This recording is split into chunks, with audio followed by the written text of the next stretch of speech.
Pardon the furnace, if you will, but I'm in Canada and we had snow last night, finally. So actually, that's not bad. Sometimes it's been later late in the last while. Different sized coins.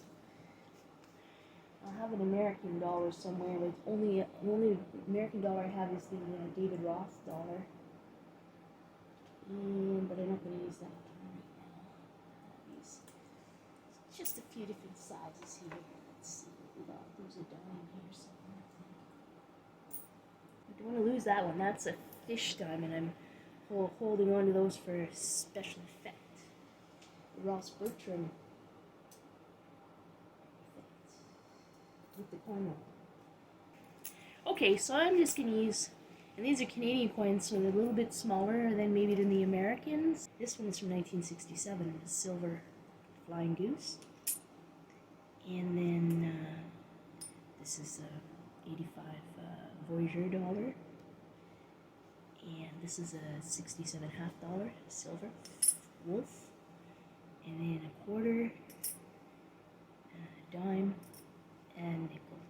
And just to demonstrate, now I've been practicing a little bit in the last week or so. Very little. But, you know, a few evenings I picked it up, and you know how it is. If you do the coin roll at all, once you pick it up, you just keep going.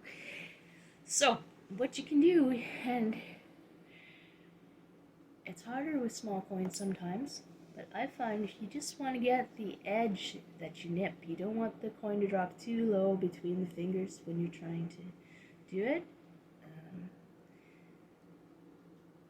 Because you want it to be visible. Now with a dime, that's not that easy, and you can do closer to your knuckles. And so small coins, and this is a light coin.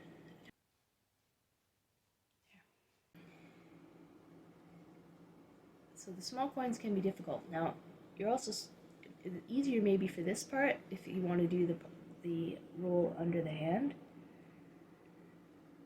Back over. I haven't been practicing with the dime lately. I was using the half and the Voyager dollar. So, but that's I think they say that's the way Nate Lipsick used to do the roll. He would do the underhand part too. Not sure, but what I like to do since I started is go with both. And this is inspired somewhat by Kenoa Harbottle with his kind of makes it look like a fountain. And then he had I don't know if it was a glass. It may have been, or maybe a metal, because dropping coins into a glass can be dangerous. But anyway, he would just produce and keep on dropping, and it was like a water fountain. That's what it looked like to me. Just lovely. Where did I see that?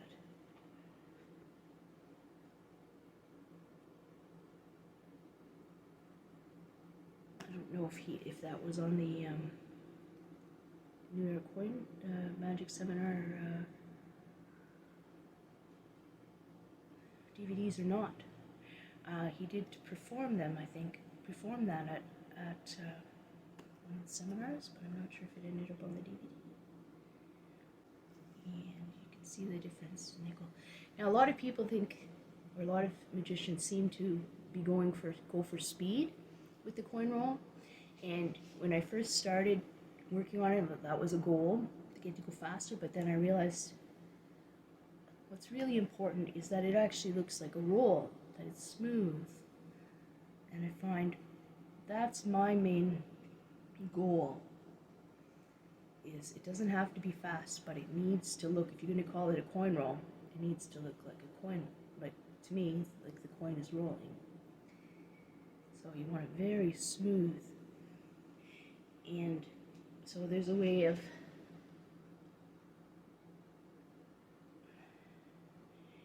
and if you're working for smoothness, you will figure it out. There's almost a little bit of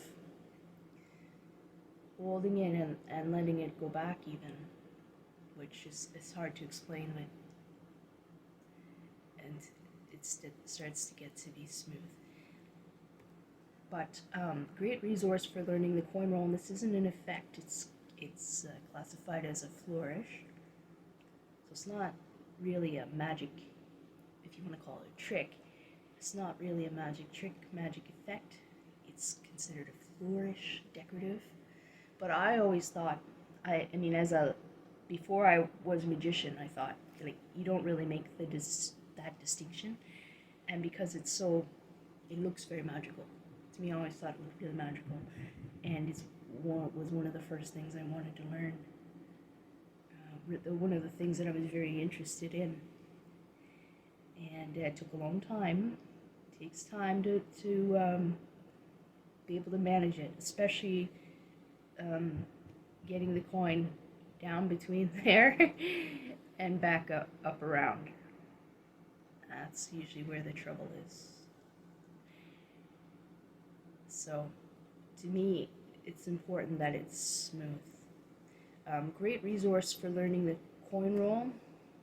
I have two that I will mention that I think helped me the most. And the clearest explanation probably, I think, came from Mark Wilson's complete course in magic. And also Amateur Magician's Handbook by Henry Hay. And his real name, I believe, is Barrows Mussey Barrows, or something like that. I have to look it up. I think Barrows Mussey, but known as Henry Hay. And those were two great resources for really being able to get, especially, I think the Mark Wilson's complete course really laid out the step-by-step sort of technique. I worked on this for a while, but you know, when you're out of practice, then it takes a little time to get it back to where you were. And it's been a while.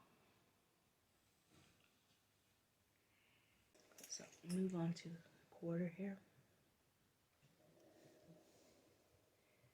And I find the bigger the coin, the more effective, I think. But if you're working for smoothness, and you work for that it's actually rolling, not just flipping, but rolling, it's, I think the size of the coin, you can do with a smaller coin, and it will be effective. Just easier to see if it's a larger coin. And you want to try to minimize the finger movement as well, because you don't want it to be obstructing the view of the coin. So as I say, this isn't polished at all. It's a little slower than I would like, but you want smoothness first, speed will follow. And like I say, I'm kind of out of practice, and it takes some warming up.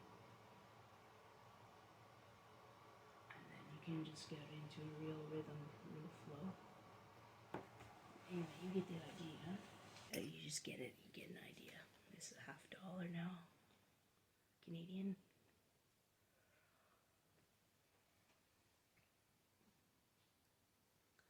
And you might find you need to warm into it, like anything else. You need to take a little warm up, and sometimes the coins are cold to start, like this one is. And I find sometimes in that case it can be this is a little sticky right now. But once you get going, if you kind of warm up, and it can start to run a little more smoothly. Oh, stay back from the camera. She wants to get right in the light there and look at it with her eyeballs open, right? You're good at that. Okay, let's see. So smoothness is what I go for, and it's like an even pacing as well.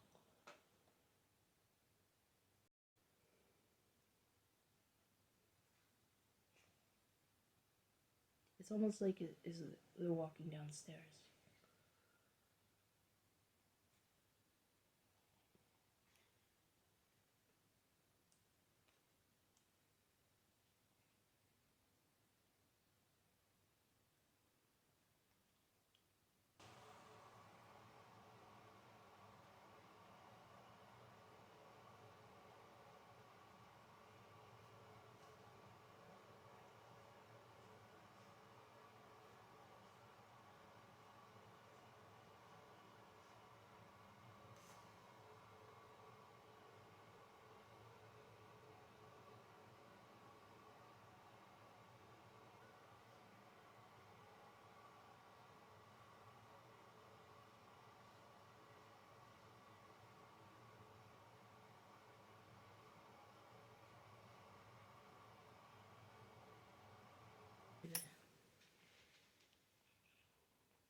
Smaller Canadian dollar.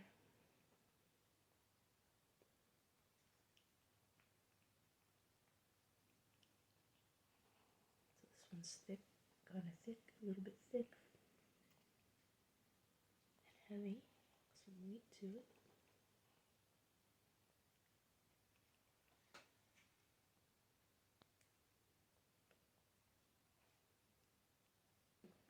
Get going a little faster as you're more practiced, and still retain the smoothness.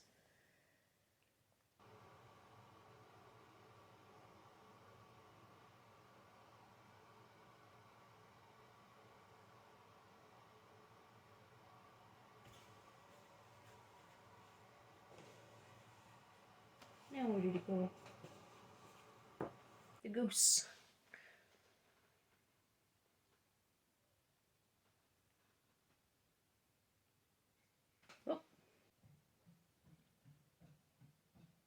Oh, see, that's where the trouble is. If there's going to be trouble, often it's in that part. Come on. There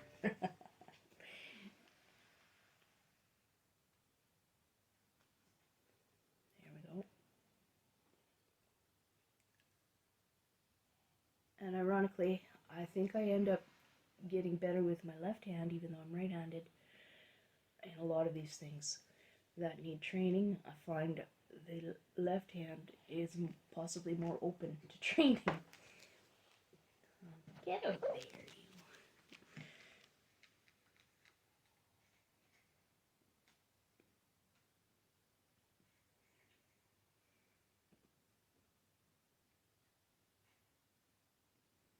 That was just a slip. If you let it drop too low, you can have trouble being able to get it to flip enough to grab it with your next finger. And Mike Gallo, who really inspired me. I mean, he's one of the first I saw do the coin roll, and I thought it was so magical. And so he would usually just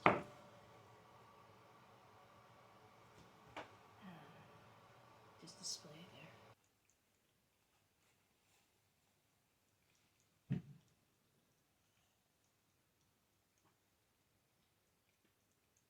That's just a little demo, not polished.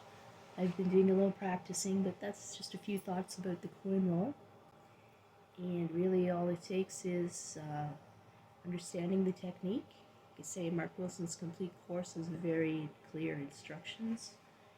And I've also found the Amateur Magician's Handbook to be a great resource, not just for the coin roll, but other items as well.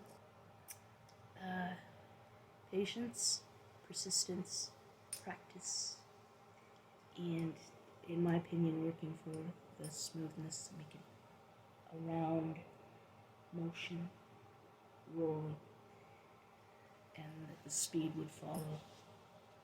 Can follow that naturally, but I think it's more important to have it actually looking like, to me, the effect is nicer that it's actually smooth rolling, if you're going to call it a coin roll. And I think it's a very magical looking flourish, and definitely one of my favorites in coin magic of any technique, effect, whatever you want to call them. Coinroll has always been a big favorite of mine. So hope you enjoyed watching, and if you have any questions or comments, please leave them below. And if you enjoy this content, please consider liking and subscribing. But thank you very much for watching.